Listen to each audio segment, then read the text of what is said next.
Théon voit à son frère une haine sans borne. Le roi, leur père, n'avait jamais été juste envers lui. Il le rabaissait, le méprisait, alors que son frère avait droit à tous les honneurs et serait bientôt couronné pour diriger le royaume.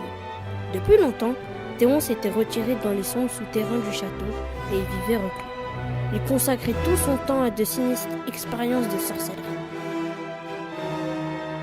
La veille du couronnement de son frère, Théon lui demanda de le rejoindre pour, prétendit-il, lui confier un terrible secret sur leur famille. Mais aussitôt entré dans son laboratoire, Théon se jeta sur lui armé d'un poignard. Mais le prince esquiva, prit la fuite. Il courut dans les souterrains, entendant les pas de l'assassin doucement s'éloigner, jusqu'au silence. Il se crut sauvé, mais arriva tout d'un coup dans un cul-de-sac. Il était piégé. Il appela à l'aide, mais trop tard. Le poignard s'abattit sur lui.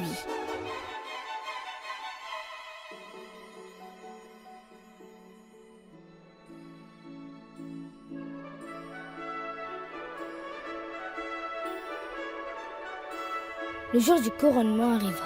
Tous les convives étaient rassemblés dans la grande salle du château. Et la fête battait son plein. On vit le prince resplendissant dans ses beaux atouts. Alors je souris aux lèvres, s'avançait pour recevoir la couronne des mains de son père. Chacun applaudit avec grand train pour saluer le nouveau monarque du royaume.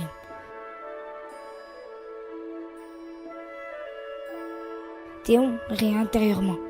Le prince n'était autre que lui-même. Grâce à un sortilège préparé de longue date, il avait transformé son apparence pour la rendre identique à celle de son défunt frère. Tout se passait à merveille. Il deviendrait enfin le fils préféré du roi.